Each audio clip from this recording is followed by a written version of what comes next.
Alright, so today I'm going to be looking at something Flames of War related. We're going to look at the oldest boxes and containers made for Flames of War products from first edition.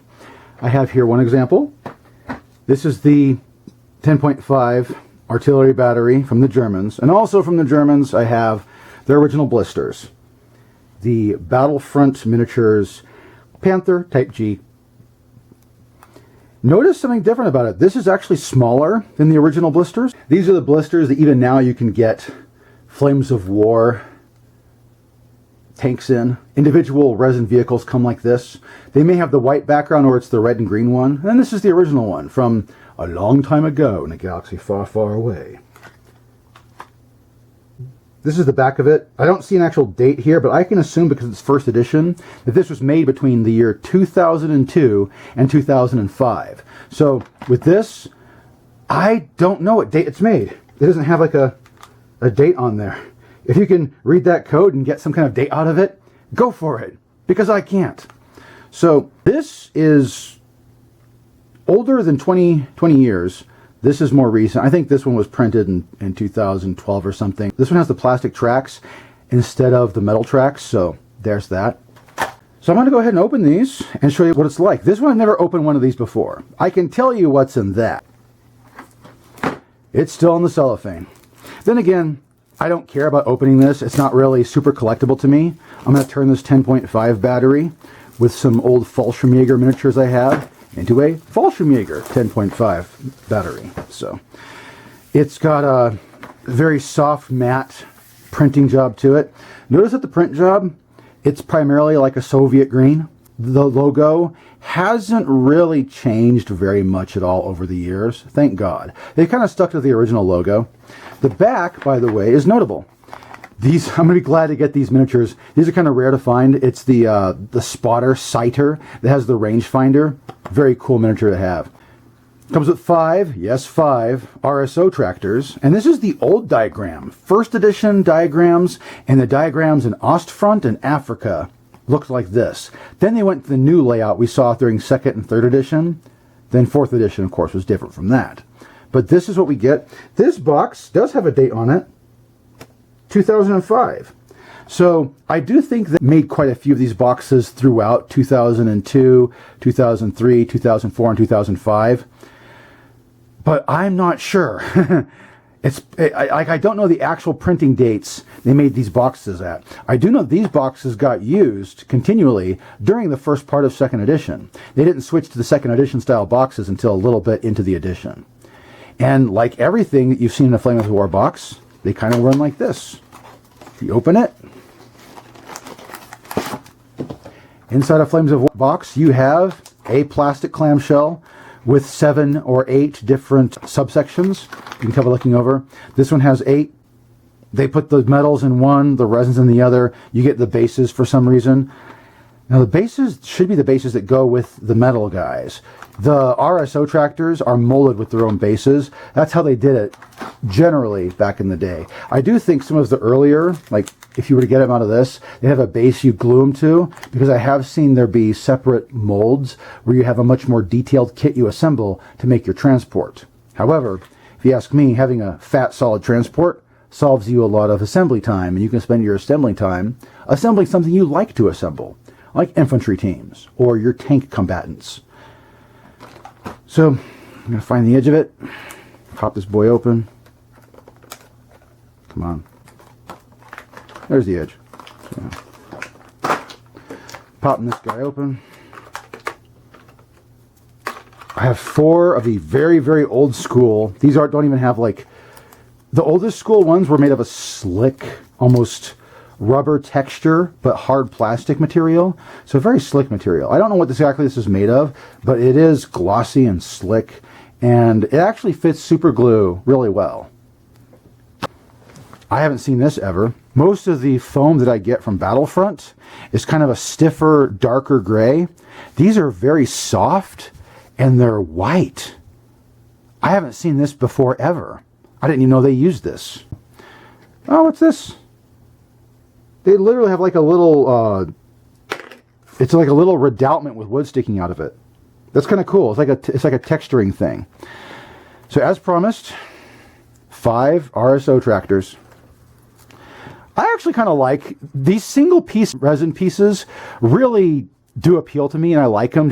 They feel like they're just a toy soldier, and they're easy to assemble. Oh look, because they're already assembled. I just spray paint them and go to town. Yeah, I like those. If I could have everything like that, that'd be great. Gun barrels would be a problem. Infantry would be a problem. You could do short-barreled tank turrets and tank hulls. That's all you could do. So, it comes with all this white foam. Given how unique that is, I'm probably going to reuse it somewhere else. Now, this man-sized base for the standard rifle team is for the staff team. That's not in modern Flames of War, but in older Flames of War, you had staff teams, and they were a serious thing. So there's that. Those are for the spotters and for the command team. Yes, you had a command team back in the day. You had wheels for each of the howitzers. I'm not even going to go through all the parts. There's a ton of parts. These I have to assemble myself. Although I am kind of surprised by the fact they have these little, wooden, and let me see if I can get close to it. They're a pewter sculpt. They're white metal palladium sculpt. And so this metal sculpt is like a pile of dirt with wood stacked on one end, so it's kind of like a reinforcement. These could almost be used as dug-in markers. That'd be really nice, actually. Then you get a bunch of guys. This is the radio operator for the observation team. Where's that one, boy?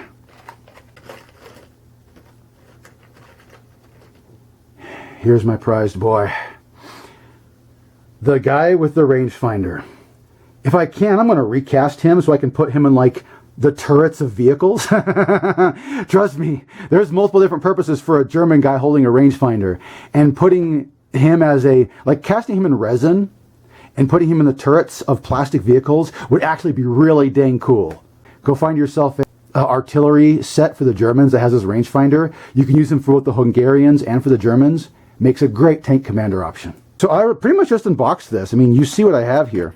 It's the RSOs, it's the gun teams. This is what I have. It'll need assembly, but this thingy is how they were packaged back in the day, and it hasn't changed very much for a lot of different things. If you buy a lot of plastic kits, you're used to sprues, but if you buy anything made of resin and metal, you have encountered this kind of box setup before. It's still used in a lot of the Team Yankee resin and metals and Flames of War resin and metals. I'm going into this one with like all surprises possible. This is the original Battlefront Miniatures box. It's got some crumpled cellophane here, and it's glued shut. I have to kind of tear it open. There's no like soft way. Look at these. There's no soft way to get in there, so I have to kind of like put my finger in there and see what I can open it with. There's not even like a top thing I can see about. There's no like top lid I can go and look into. That's solid right there. The bottom doesn't have any such thing. This is a solid piece right through here. There's no secret little container, so I have to pop off an end. Let me pop off the nose and then see what we have in here. This is going to break the box, so. This breaks the box. Ah! Oh no, I've destroyed the packaging. Welcome to, yeah, this is not reusable packaging. I got news for you guys. So as gently as possible, ha ha ha ha ha ha, I pop up on the one end. You can see it's kind of got like a fold in there. The resin is actually, oh my god, it's glued down. It's literally glued down. I have to literally destroy more of the packaging. So this is like a pure white resin metal cast. Look at this thing. It's like a pure white resin metal cast. All the new stuff is gray. I mean, comparison. Dark gray. Actually, they were darker gray in 2nd edition, but the 3rd and 4th edition ones are all this medium gray. This is white. It's like, this is like the kind of resin I could go down to Hobby Lobby and get. Oh, and you can even see there's even like, there's a bubble in there. It does not affect the structural integrity of the model. I can feel this model feels really stiff and hard. Ha ha ha. But yeah, this is different. And that turret is probably glued in there. Let me see if I can pop it off. Let's pop this little brother off. Just a little twist here, a little twist there, a little twist here, a little twist there. Bink. Okay, got it off long enough. Ooh. Yep, it's hot glued in place. You know, I don't know why they ever did that. Maybe because they're used to these things potentially chipping and breaking if they slid around the packaging. But a lot of their packaging in the past, the 1st edition, was really compact. So God knows. Here's one thing I'm going to be proud of. It's got metal parts. Yes. You know how rare it is to find metal tracks for Panthers? Oh man, they're all plastic. It's got the original metal gun. Well, that's a very sharp cast. I'm not opening it yet, but man, it's a very sharp cast. You don't get a bailed out marker that is a miniature. Second edition, they had a bunch of bailed out markers that were miniatures.